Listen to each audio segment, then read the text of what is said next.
Bienvenidos a una nueva jornada de crisis multisistémica y cambio de paradigmas, programa realizado y producido por UDA Televisión, Universidad de Atacama, Instituto de Investigación en Ciencias Sociales y Educación de la misma institución. Muchas gracias por estar acompañándonos hoy día en este encuentro en el cual vamos a abordar algunos temas muy relevantes respecto de la situación latinoamericana, con diferentes temas, la política, la migración, distintos elementos relevantes que están sucediendo en Latinoamérica y que nos convocan en esta ocasión, sobre todo por nuestros invitados. Tenemos acá a mi lado a don Mario Maturana Claro, de la Universidad de Atacama. Tenemos también en contacto con México con nuestro querido doctor Alberto Santana, muy destacado académico, crítico político, filósofo, bastante experiencia que tienen estas dos personas. Muchas gracias por estar acá, don Mario. ¿Cómo está? Hola Carmen, muy bien, y muchas gracias por esta invitación. Hola don Adalberto también, mucho gusto.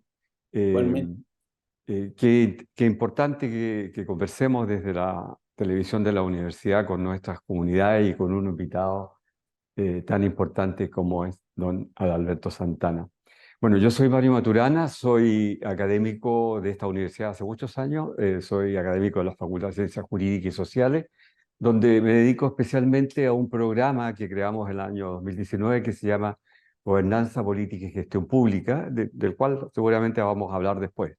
Pero soy abogado, esa es mi profesión, eh, tengo una linda familia, tengo 3 hijos, 5 nietos, y mis intereses son la política, el desarrollo de nuestras comunidades, el medio ambiente. Soy miembro de una corporación medioambiental, Atacama Limpia.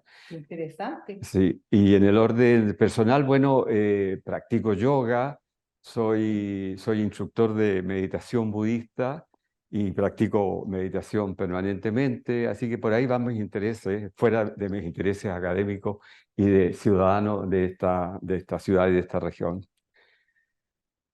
Muy bien, pues, y Adalberto, estamos contigo allá en México. ¿Cómo estás? Bien, muchas gracias, doctora Carmen, y al doctor Maturana, y estar aquí con ustedes en este diálogo que vamos a establecer el día de hoy. Y yo nada más que me agregaría como pues un humilde profesor de la Universidad Nacional Autónoma de México, comentarista en algunos programas de televisión sobre temas de actualidad. Escribo en la página de Telesur, ahí pueden ver periódicamente mis artículos en el blog de Telesur, y autor de distintos ensayos sobre política, sociedad y cultura de los países de América Latina. Y soy evidentemente profesor del posgrado en estudios latinoamericanos. Yo creo que con esto pues doy un panorama de mi quehacer aquí en México. Estoy un poco fresco porque hace calor en México. Estamos en pleno verano, en las vacaciones. De hecho, hoy acaban las vacaciones, el último día de vacaciones en la UNAM, y ya el próximo lunes nos reintegramos a trabajar de nueva cuenta, en mi caso, en el Centro de Investigaciones sobre América Latina y el Caribe. Muy bien, Adalberto, muchas gracias por haber accedido en su último día de vacaciones, a esta conversación para poder hacer una comparación al menos de algunos estados de la cuestión en América Latina, ya que en Chile, como en otros países, están pasando muchas cosas. Entonces, conversar sobre eso, por ejemplo, qué está sucediendo en la política en Chile, qué está pasando con la migración en Chile en comparación con México, qué elementos nos parecen comparables o nos parecen como de un solo continente, nuestra América, no sé, conversar todo ese tipo de elementos es importante. No sé qué le parece a usted, don Mario. Me parece tremendamente importante estos temas para nosotros como En Chile el tema de la migración es quizás un tema distinto al de México, porque nosotros, si bien somos un país de migrantes, hemos sido formados por muchas migraciones, no teníamos en nuestra historia reciente, en las últimas décadas, un proceso de migración, de inmigración tan fuerte como el que estamos experimentando en estos años. Y la idea que yo tengo, es muy generalizado, es que en realidad Chile se encontró sin políticas, con una legislación muy antigua sobre migraciones, y eso ha hecho que hemos debido enfrentar el problema con retardo, con poca previsión. Eso se está tratando de lograr hoy día. Entiendo, don Alberto, que en México ustedes tienen un problema de migración mucho más antiguo que el nuestro, de manera de que hay algunas diferencias con lo que está ocurriendo en Chile. Y nosotros tenemos que aprender, indudablemente. Tenemos mucho que aprender. Bueno, a mi entender, somos pueblos muy parecidos. O sea, creo que con los mismos fenómenos, de repente pueden cambiar algunas situaciones, en lo particular en el tema migratorio, porque tenemos la frontera con la más grande potencia del mundo, sobre todo económicamente grande, ¿no? Porque la más grande es Rusia, ¿no?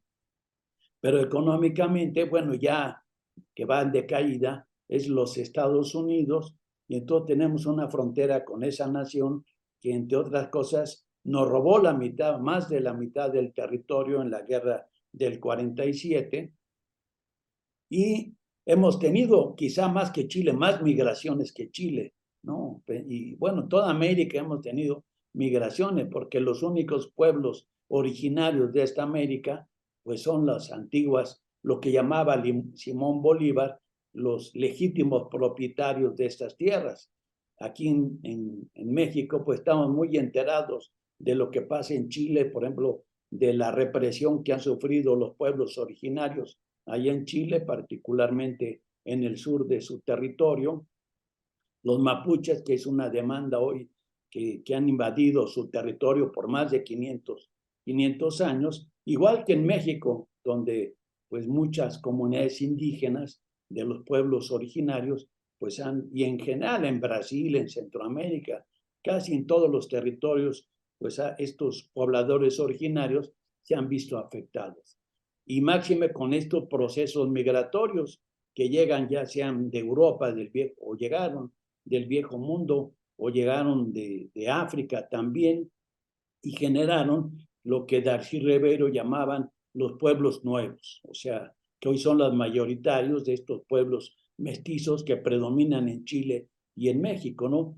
Pero conservando evidentemente el mayor elemento histórico en nuestros pueblos originarios, que aquí lo seguimos reivindicando, o sea, no negamos de ese origen. Yo creo que ahí sí hay una diferencia con algunos sectores o capas sociales en Chile que reniegan, a mi entender, de ese origen, ¿no? Y dándole más un cariz como eurocentrista, dijeron así, pero bueno, el eurocentrismo hoy en América pues se ha perdido desde la independencia hace ya 200 años, no queda mucho en el pensamiento dominante, básicamente, a mi entender, ¿no? Yo creo, además, que Chile hemos vivido con esta cordillera que nos separa del resto de América. Hemos vivido bastante aislados también de algunos problemas de América del Sur o de Centroamérica. En Chile hay un eurocentrismo muy fuerte todavía, eso lo percibimos nosotros. Y la relación con los pueblos originarios, especialmente con el pueblo mapuche, es una relación que no se ha resuelto. Eh, Quizás durante la colonia, ¿no es cierto?, la relación era mucho más propia a considerarlos un pueblo, pero desde la República trató de disfrazarlos de chilenos, o sea, no reconocer sus identidades, su cultura, ni sus formas de ver su filosofía.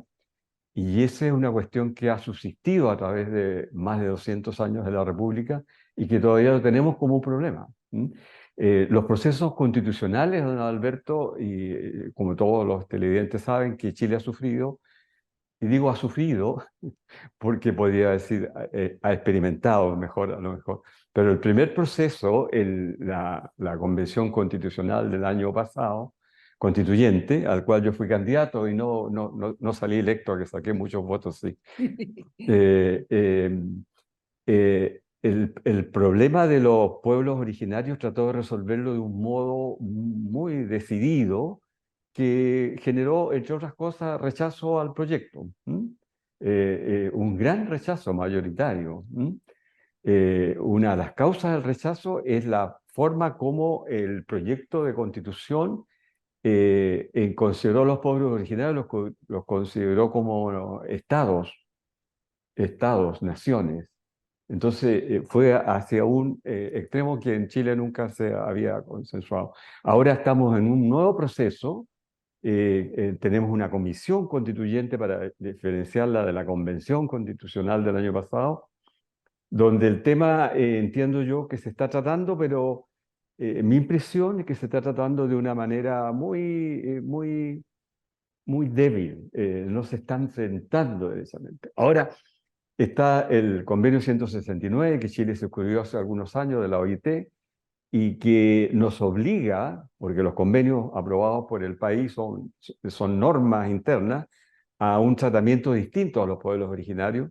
Y en ese contexto nosotros creo que hemos avanzado un poco más, porque se han transformado en leyes, en reglamentos de consulta, y que creo que es un camino que nos ha permitido avanzar como sociedad hacia el reconocimiento de los pueblos originarios, de su cultura, de sus derechos, de sus tierras.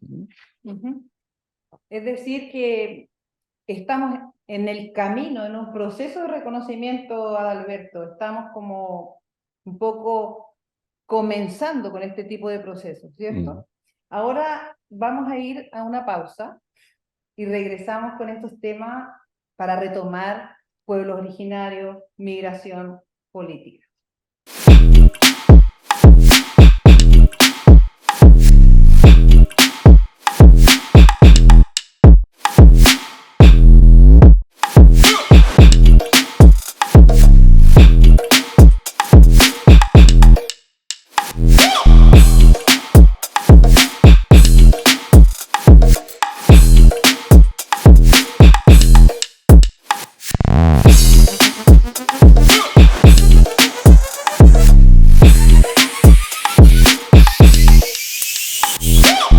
Estamos de vuelta en Crisis Multisistémica y Cambio de Paradigmas.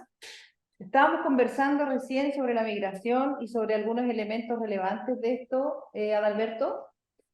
Y ahora me gustaría ahí, en este diálogo que estamos haciendo, retomar un aspecto que yo creo que hoy es fundamental, no tan solo para los países de América Latina, sino para el mundo en general, porque ahora en septiembre, el 11 de septiembre, se conmemoran los 50 años del golpe de Estado en Chile, de la desaparición del compañero presidente Salvador Allende, que es indudablemente la figura más representativa de todo Chile, sobre todo el Chile contemporáneo del siglo XX y hasta nuestros días.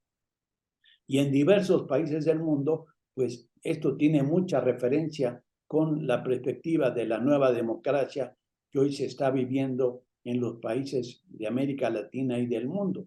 Y evidentemente el 11 de septiembre pues es una referencia fundamental y habrá allá en Chile, van a ir casi todos los presidentes de América Latina a esa conmemoración y al recuerdo del presidente Allende. En México particularmente se tiene mucho afecto porque aquí, bueno, vinieron cantidad de refugiados chilenos después del golpe de Estado, después argentinos, uruguayos, brasileños, etcétera, que por las dictaduras que prevalecieron allá en el Cono Sur, pues México y otros países de América Latina como Costa Rica, Venezuela, Honduras, y Cuba, que recibieron una cantidad, Venezuela también, que recibió una cantidad de refugiados chilenos, ¿no? Yo tuve muchos profesores de ese exilio, algunos de ellos evidentemente chilenos, y hoy precisamente aquí en México, y a mí me ha tocado preparar algunos actos conmemorativos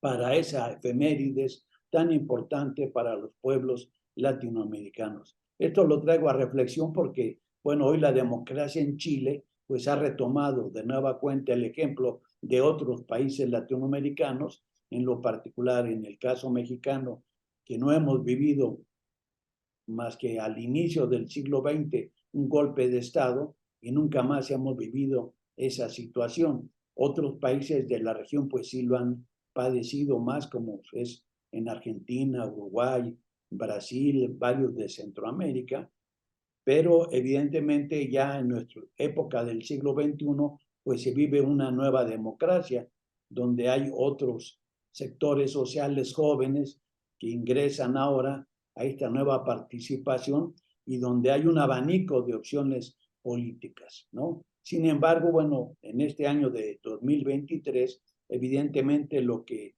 se perfila mucho más son las fuerzas de centro izquierda que hoy prevalecen casi en todos los países de América Latina, exceptuando algunos que están más orientados hacia la derecha, ¿no? Pero incluso en los procesos electorales, de los que habrá en poco tiempo elecciones, como es el caso, por ejemplo, de Guatemala, la tendencia es que ya la centroizquierda vuelva a imponerse en esos países, en Ecuador también, y eso evidentemente fortalece la democracia en Chile y en toda nuestra región. Esta es una consideración sobre la importancia de Chile en nuestros días. Es muy interesante lo que plantea el doctor Adalberto. Eh, Nosotros estamos a 50 años del golpe de Estado del año 1973 y es un motivo de profunda reflexión en nuestro país, sin dejar de pensar que la convicción que yo tengo es que estamos muy divididos hoy día respecto de ese acto. O sea, han pasado 50 años y no tenemos un consenso, estamos buscando un consenso y eso es muy importante. Ahora, Chile ha sido un país con una democracia muy sólida. Chile consolidó su democracia a mediados del siglo XIX, mucho antes que otros países de América Latina. Y en el siglo XX tiene este tremendo descalabro que es el golpe de 1973, en un contexto de Guerra Fría que no tenemos hoy día, de manera de que el mirar en lo que ocurrió hace que tenemos que indudablemente traer la memoria de los atentados a los derechos humanos gravísimos que ocurrieron, ¿no es cierto? Pero también hay que mirar que todos son procesos que tienen que la historia, en la medida que es una ciencia, también tiene que ir ordenando. En Chile no se ha logrado hacer en 50 años, esa es nuestra convicción. Y por eso es que es tan importante, como plantea don Adalberto, el fortalecimiento de nuestra democracia. Y la verdad es que los vaivenes políticos son... Chile hoy día tiene un gobierno de centro izquierda, indudablemente, de jóvenes, una nueva generación que ha tenido también sus problemas. Es decir, este gobierno no valoró los 30 años que hubo de gobiernos democráticos después del golpe de Estado, después del término de la dictadura. Pero hoy día se está valorando de nuevo, se están incorporando personas de políticos con más experiencia. Y hay una cosa curiosa, en la elección de la Convención Constitucional, la convención hoy día, el Consejo Constitucional, hemos tenido una mayoría de ultraderecha que es mayoritaria dentro del Consejo Constitucional. De manera que la derecha hoy día, la derecha y la ultraderecha podrían escribir la nueva Constitución. Así como fue en el proceso del año pasado en que la izquierda escribió la nueva Constitución Que rechazaron después. sin escuchar al centro ni a la derecha y el país lo rechazó. Ahora podemos caer en el mismo error de que la centro derecha y la ultraderecha, el Partido Republicano, escriban la Constitución a su amaño, a su modo, y el país de nuevo lo rechaza. porque Chile tiene una conciencia política muy sólida. Y rechazó la propuesta el año Claro, pasado pero y es posible que yo creo rechace que, esta. Y eso sería muy malo para el proceso constitucional. ¿Mm? claro, pero también yo creo que Queremos tener un acuerdo.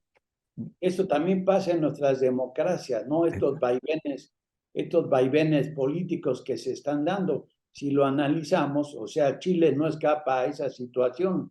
El presidente Lula acaba de ganar, dijéramos, las elecciones, pero antes de Dilma Rousseff, pues hubo un golpe de Estado, dijéramos, pacífico, cuando lo destituyeron, y después llega Bolsonaro con las fuerzas conservadoras, y ahora en la pasada elección donde ganó Lula fue por un pequeño margen, es decir, Mm.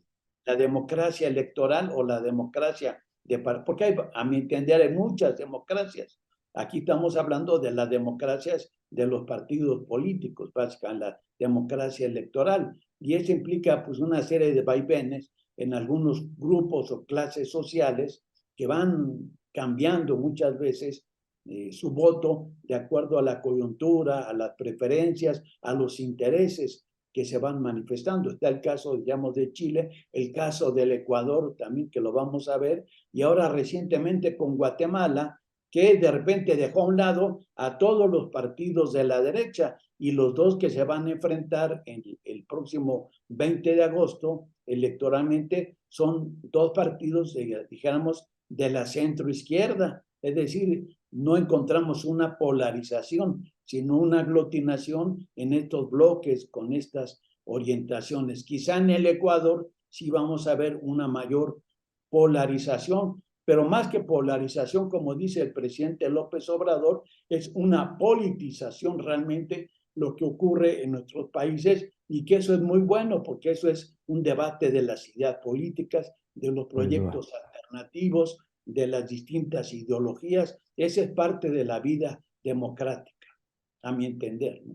Y deberíamos cultivar y profundizar más esa forma de politización, como dice usted, don Alberto. ¿Mm? Porque en realidad es avance en cultura política y fortalecimiento de la democracia en consecuencia. ¿Mm?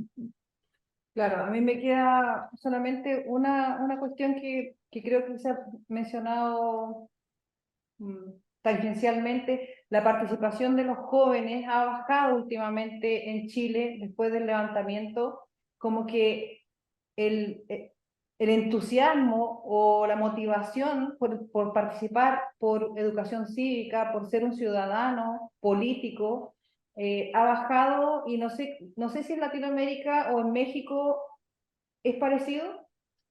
Sí, yo creo que es un fenómeno global de todos los países de América Latina, donde de repente hay flujos y reflujos, ¿no? Y de repente la juventud participa más, está más entusiasmada por ciertos fenómenos que le atraen, ¿no? Hoy hay nuevos retos que nos enfrentamos, por ejemplo, los medios de comunicación, estas vías electrónicas, el TikTok, etcétera, ¿no? Atraen más a la juventud, mientras que las personas adultas mayores o mediana edad pues van más en la orientación de la televisión y esto también significa pues una lucha política a nivel ideológico en esos medios y expresiones también de esa naturaleza y mercados que van orientándose a distintos grupos sociales.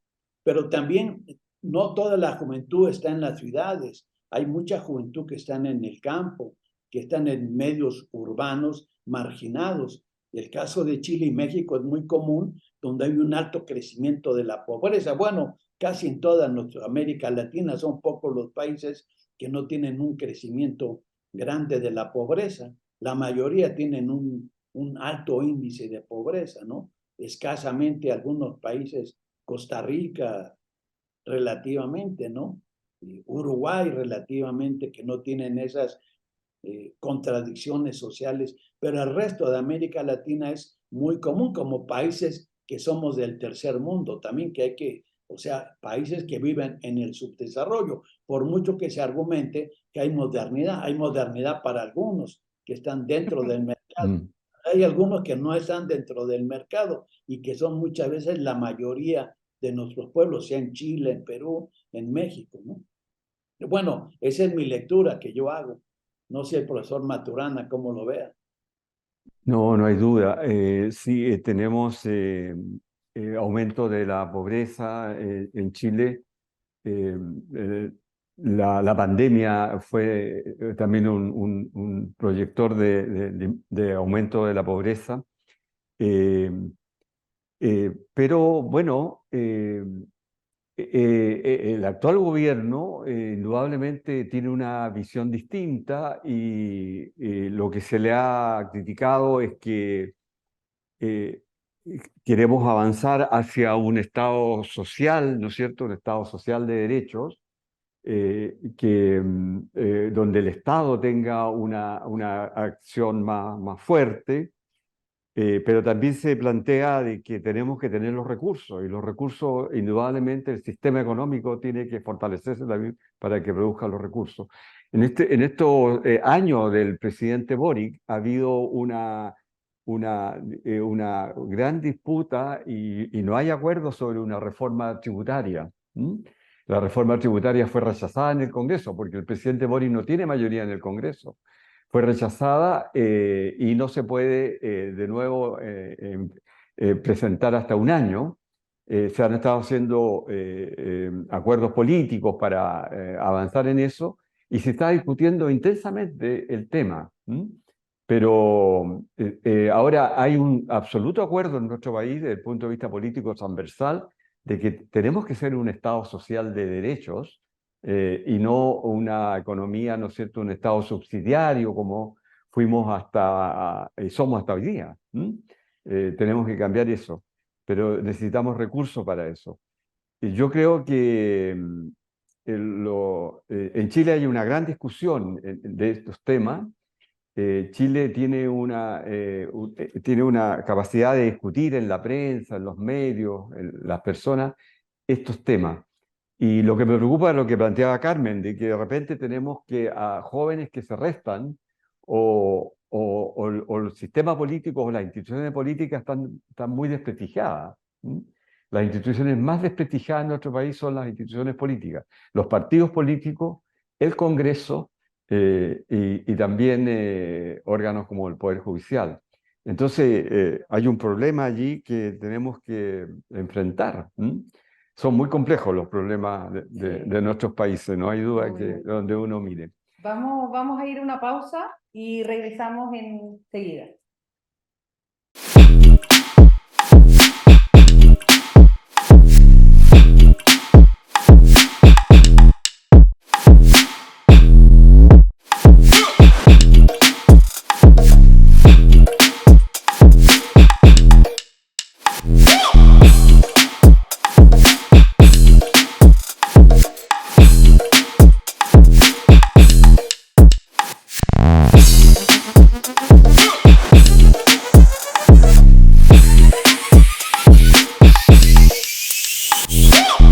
Estamos de vuelta con un tema muy preocupante, pero al mismo tiempo esperanzador, diría yo, respecto de los derechos humanos, a pesar de que tenemos muchas cicatrices en nuestro Chile y en Latinoamérica, como lo mencionó Adalberto, se está mirando como un hito relevante, histórico, los 50 años del golpe militar.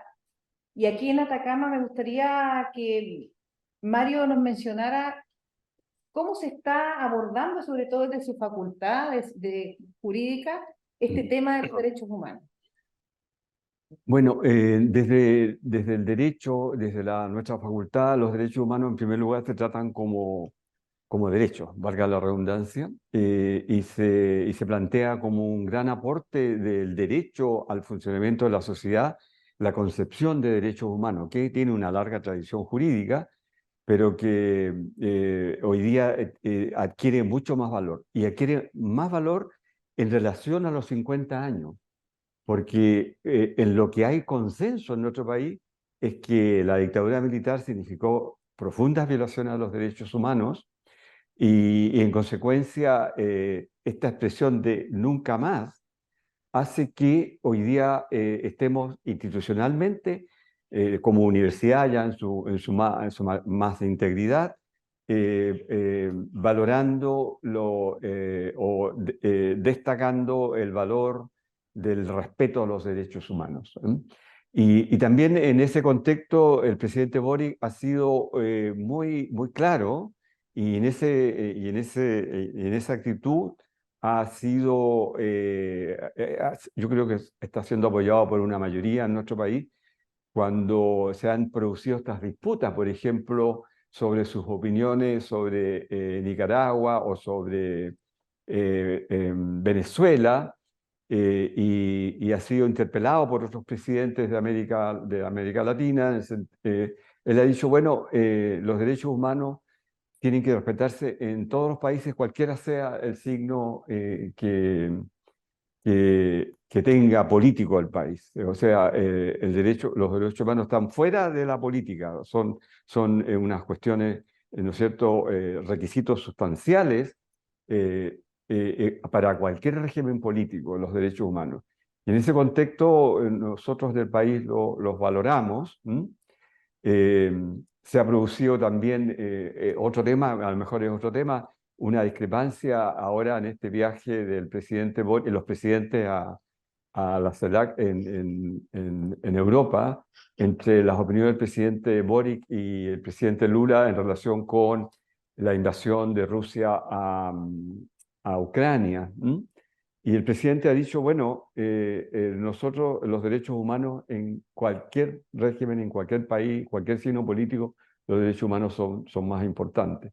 Y yo creo que había una valorización en nuestro país que es muy valiosa. Como que se está revalorando algo que estaba invisibilizado por Claro. la represión. Claro, yo creo que el tema de los derechos humanos sigue siendo una cuestión muy importante, ¿no? Y no pensemos tan solo en la época de las dictaduras, sino en los derechos humanos de nuestros días. Por ejemplo, acá en otros países de América Latina, pues es muy cuestionado la política del presidente Boric, sobre todo con las comunidades indígenas, porque pues se han cometido y se siguen cometiendo violación a los derechos humanos de las minorías indígenas allá en el cono sur. Y eso evidentemente genera pues fuertes protestas con otras comunidades de los países latinoamericanos, cosa que el presidente Boric pues ahí sí ha tenido contradicciones en ese sentido. En el caso mexicano, por ejemplo, hoy en día resulta que el Estado ya no es el violador de los derechos humanos. Hoy encontramos una grave violación de los derechos humanos, pero por parte de la delincuencia organizada, del narcotráfico, por ejemplo, ¿no? De la trata de seres humanos con el tráfico ilegal de los indocumentados irregulares, que son actividades que están en una economía sumergida y no son producto necesariamente del Estado. Y si es del Estado, también se cuestiona mucho, bueno, las formas de corrupción que han sido imperantes en otros gobiernos, no ahora, por ejemplo, o en el caso de El Salvador, donde hoy los derechos humanos pues están mucho más representados con un Congreso que es ampliamente mayoritario. El presidente Bukele, por ejemplo, tiene casi el 80% de la representación en el Congreso y ha sido cuestionado por algunos sectores, particularmente de la derecha, por el tratamiento a esa delincuencia organizada, que son los llamados maras, o sea, las pandillas, que son jóvenes marginados, pero que están vinculados al crimen organizado. Entonces, creo que en nuestros países de América Latina vemos una posición muy distinta de lo que sería en otro momento de los derechos humanos. El caso de Venezuela y de Cuba, por ejemplo, o Nicaragua, pues tiene que ver con las políticas de bloqueo que ha impuesto los Estados Unidos y no del régimen que hay en Venezuela, en Cuba o en Nicaragua, sino el violador es Estados Unidos porque ha frenado y el desarrollo de los derechos sociales, económicos y políticos de los pueblos de Cuba, Venezuela y Nicaragua. Y ahí también yo encuentro que las expresiones del presidente Boric no son muy de acuerdo con la realidad de nuestros países, sino hay generalizaciones y entonces genera poco entendimiento real de lo que está pasando en esa materia en nuestros países. Bueno, claro, yo creo que ahí hay contradicciones, hay visiones distintas, y y tenemos que trabajar con ellas, tenemos que presentarlas, discutirlas, ¿no es cierto? Porque los fundamentos de cada posición son los que uno tiene que analizar. ¿M? Y eso nos daría para otra conversación a lo mejor.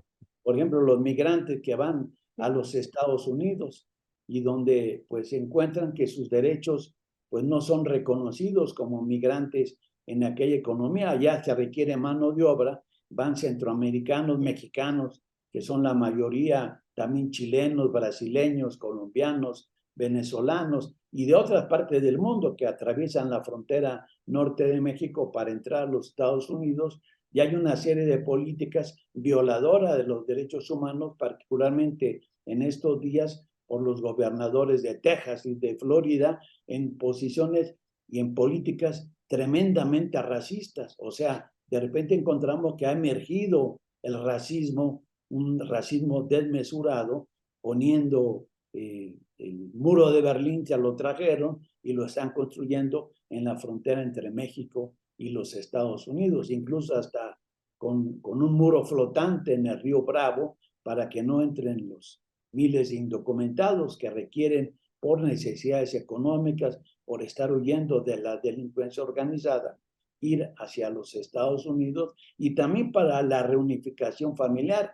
Pensemos que en aquella nación hay 65 millones de hispanoamericanos que están residiendo, que son de origen hispanoamericano, casi 40 millones de origen mexicano, puertorriqueños, hondureños, guatemaltecos, chilenos, brasileños, etcétera, etcétera, ¿no? Que viven allá. Y por eso decíamos que al rato, pues los Estados Unidos ya es el segundo país del mundo donde se habla español, más que en España o que en Argentina. Y en unos cuantos años, 50 años más, cuando mucho, pues va a ser el primer país donde más se hable español, con un español claro, diferente al del resto de nuestros países latinoamericanos, pero porque tendrá una comunidad totalmente distinta a la que ha predominado del mundo anglosajón. Y eso también, a mi entender, culturalmente y políticamente va a generar un nuevo cambio en aquella potencia. Los imperios se acaban por dentro y eso es lo que el miedo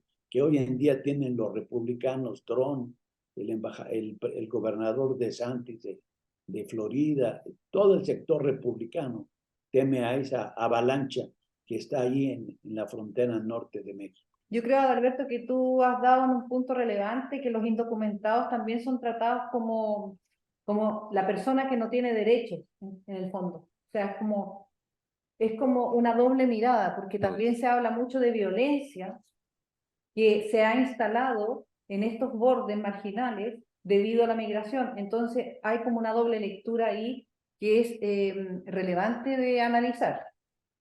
Sí, no hay duda. Bueno, vivimos en el fin del mundo, es un poco nos pasa a nosotros los chilenos, ¿m? Y lo que vemos muy lejos lo que está pasando entre México y Estados Unidos, sin dejar de mirar la importancia, la gravedad que tiene. ¿M? ¿Qué hacemos nosotros en este momento? Y en ese contexto a lo mejor podemos volver a otro tema que ya habíamos conversado con don Adalberto, que tiene que ver con el desarrollo territorial. Nosotros estamos en un proceso muy importante y que ha costado mucho a avanzar, que es el proceso de descentralización. Chile es el país más centralizado de la OCDE y de muchos países del mundo.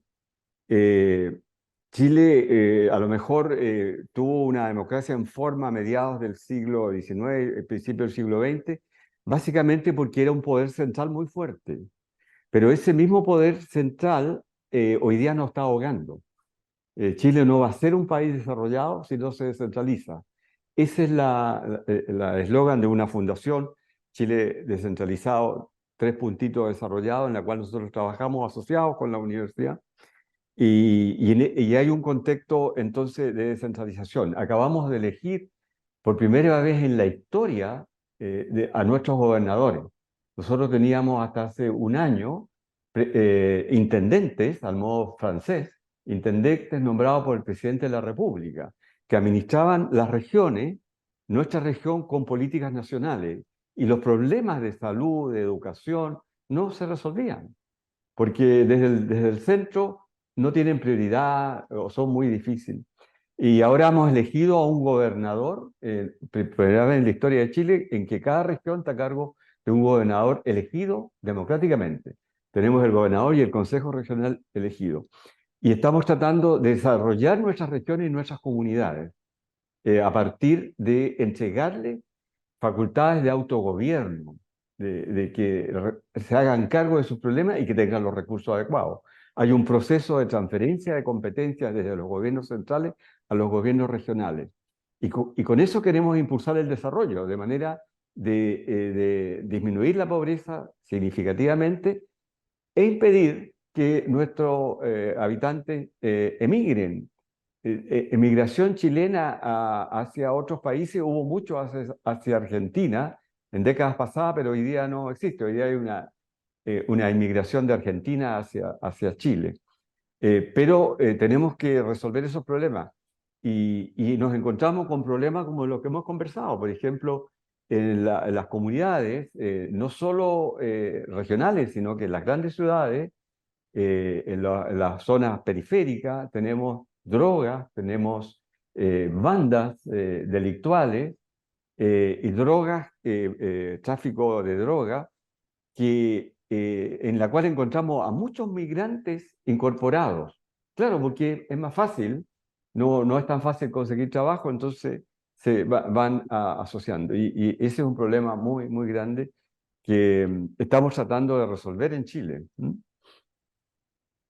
Sí, y a mi entender, allá hay también otra serie de problemas, por lo que yo he leído en la prensa, la información del racismo que hay en Chile, ¿no? Por ejemplo, muchos de los migrantes haitianos que estaban en Chile, pues vinieron a México producto del racismo que allá padecían. Igual los venezolanos que han estado allá y que incluso no los dejaban entrar a la frontera con el Perú. O sea, también tenemos esta serie de contradicciones, el racismo al interior de nuestros países, ¿no? Que eso es, pues habla de la despolitización que también se está padeciendo, como hablamos también contra las comunidades indígenas, que ese es un racismo histórico que hay en casi todos los países de América Latina, las poblaciones afroamericanas que también han sido marginadas y excluidas. Eso es parte de las violaciones de los derechos humanos y que a veces en tradiciones racistas de las comunidades, pues no se distinguen esta serie de fenómenos, más la imposición que ha habido de gobiernos centralistas, como vimos en la época de la dictadura de Pinochet, ¿no? Donde había pues, ideas dominantes, absolutistas, podríamos decir, todavía en el siglo XX, en ese sentido que venían pues, del siglo XIX, de antes de que se aboliera la esclavitud propiamente, es decir, esas mentalidades que todavía en nuestros días no es fácilmente erradicadas, todavía se hacen presentes y eso es parte de la politización que encontramos en nuestros días en distintos sectores sociales a los cuales, bueno, se tiene que ir clarificando y educando. Hemos tocado bastantes temas muy, muy profundos de derechos humanos, migración, indocumentados, abuso de los derechos humanos. Ahora ya estamos llegando al final del programa y me gustaría que nuestros televidentes nos sigan acompañando, se queden pensando en esta encrucijada, en estos problemas que nos tocan a toda Latinoamérica, en lograr en algún momento enfrentarlo con otra mirada, con un horizonte más amplio, con un horizonte que incluya a los demás. Simplemente ha sido un diálogo bastante crítico, así es que nos estamos despidiendo. Hasta luego, don Mario, muchas gracias por habernos acompañado. Si tiene algo más que decir, está abierto el micrófono. Don Alberto, también muchas gracias desde allá de México por todos sus comentarios. Estamos terminando, como le comento, así que si quiere despedirse, también está abierto el micrófono. Bien, ahí a la doctora Carmen, pues muchas gracias por su invitación, el diálogo que hemos mantenido con el doctor Maturana y agradecerle a la Universidad de Atacama esta oportunidad para vincularnos mucho más con ella con sus docentes, sus estudiantes, sus jóvenes, sus profesores y las comunidades del norte de Chile, que indudablemente son parte también de nuestra América. Así que muchas gracias por esta oportunidad.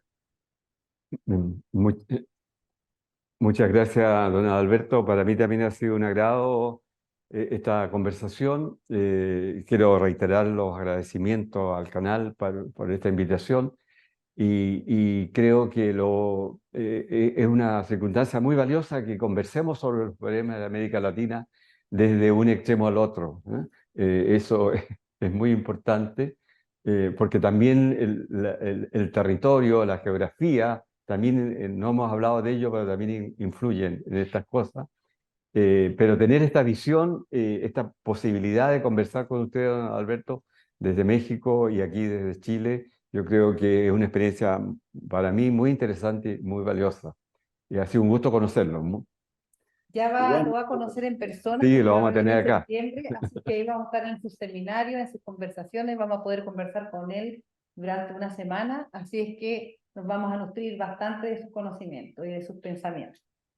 Entonces damos por terminada este encuentro de crisis multisistémica y cambio de paradigmas.